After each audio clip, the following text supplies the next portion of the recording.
الحمد للہ رب العالمین والصلاة والسلام علی رسولہ الکریم نبینا محمد وعلی آلہ وصحبہ اجمعین۔ اسلامی بھائیو، آج کا درس جس کا عنوان ہے صدقہ فطر کے مسائل۔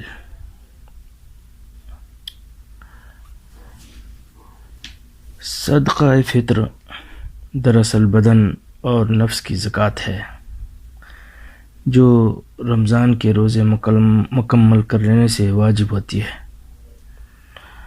حضرت ابن عباس رضی اللہ تعالی عنہما کی حدیث ہے، عن ابن عباس رضی اللہ عنہما قال فرض رسول اللہ صلی اللہ علیہ وسلم زکاة الفطر طہرۃ للصائم من اللغو والرفث وطعمة للمساکین فمن اداها قبل الصلاة فهي زکاة مقبولة ومن اداها بعد الصلاة فهي صدقة من الصدقات، رواہ احمد و ابن ماجہ۔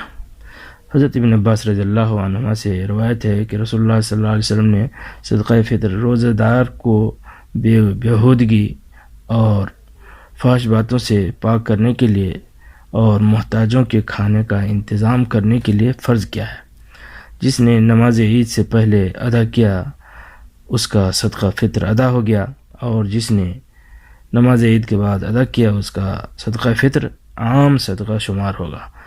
اسے امام احمد اور امام ابن ماجہ نے روایت کیا ہے۔ اسلامی بھائیوں، صدقہ فطر ہر مسلمان پر واجب ہے، غلام ہو یا آزاد، مرد ہو یا عورت، چھوٹے ہو یا بڑے، روزے دار ہو یا غیر روزے دار، سب پر صدقہ فطر فرض ہے۔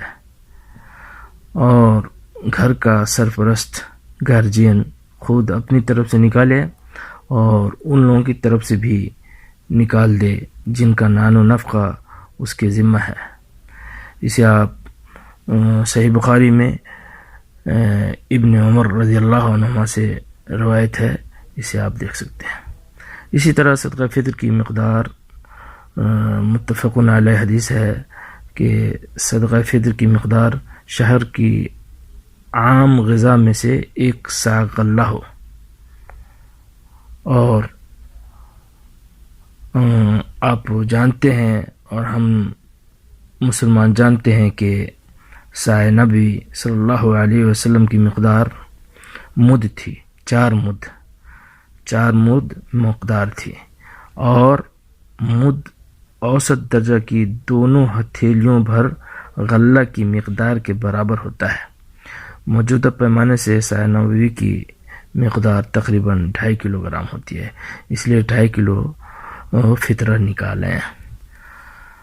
اسی طرح کسی کے پاس 1 صاع غلہ نہ ہو تو جتنا ہو سکے وہ صدقہ فطر نکال دے۔ اللہ تعالیٰ کے ارشاد ہے فاتقوا اللہ ما استطعتم، اللہ سے ڈرو جتنا تمہارے اندر طاقت ہے۔ اور صدقہ فطر کے لیے سب سے افضل غلہ ہے، اور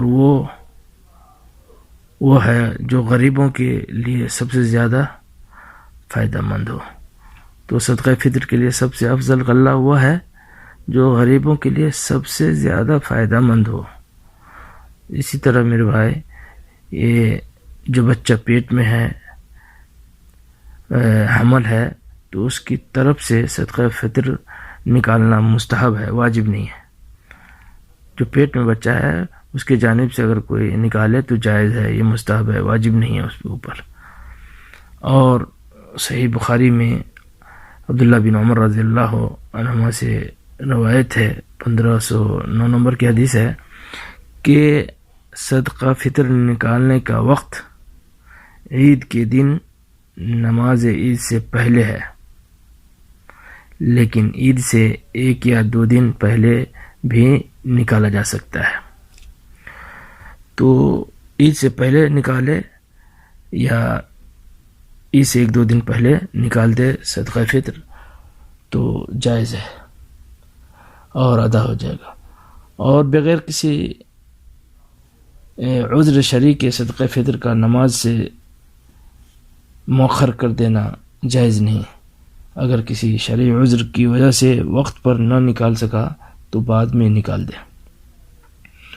اور صدقہ فطر وہیں کہ لوگوں کو دیا جائے گا جہاں آدمی بر وقت مقیم ہے، اور صدقہ فطر میں غلہ کی جگہ قیمت کا نکالنا جائز نہیں، کیونکہ یہ خلاف سنت ہے۔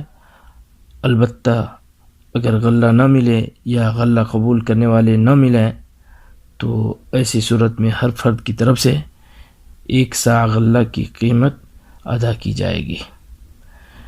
اور اسی طرح صدقہ فطر چاند رات کا آفتاب غروب ہونے سے واجب ہوتا ہے، اس لیے اگر کوئی شخص غروب آفتاب کے بعد اسلام لائے تو اس پر صدقہ فطر نہیں ہے۔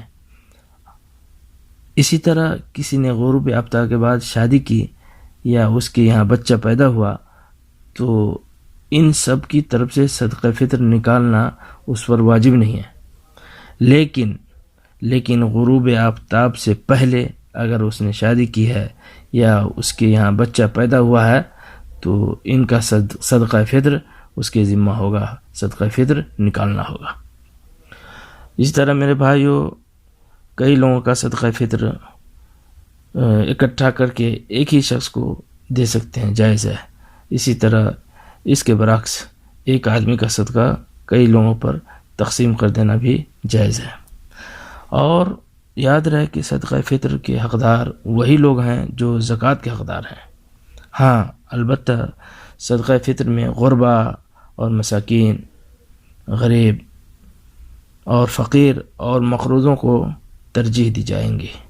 یہ روایت آپ دیکھ سکتے ہیں مسند احمد میں اور ابن ماجہ میں۔ اور صدقہ فطر کا اوقات متعینہ کے اندر ہی حقداروں تک یا ان کے نمائندوں تک پہنچا دینا واجب ہے۔ اور صدقہ فطر کی حکمت یہ ہے میرے بھائیوں کہ اس سے روزہ دار کی فضول اور بیہودہ باتوں سے پاکی اور صفائی ہوتی ہے۔ غربا، مسکین اور غریب اور مساکین کو کھانا میسر ہو جاتا ہے، وہ عید کے دن سوال کرنے سے بے نیاز ہو جاتے ہیں، اور روزہ کی تکمیل پر اللہ تعالیٰ کی شکر گزاری ہوتی ہے۔ تو یہ صدقہ فطر کی حکمت ہے کہ یہ بیہودہ باتوں سے پاکی صفائی ہوتی ہے، غربا مسکین کا یہ کھانا ہے، اور عید کے دن تاکہ وہ لوگ غریب مسکین وہ ہاتھ نہ پھیلائے، اور روزہ کی تکمیل پر اللہ تعالیٰ کی شکر گزاری ہوتی ہے۔ تو یہ تھے صدقہ فطر اور اس کے چند مسائل جس کو میں نے اکٹھا کیا۔ وباللہ توفیق، وصلی اللہ علی نبینا محمد وعلی آلہ وصحبہ اجمعین۔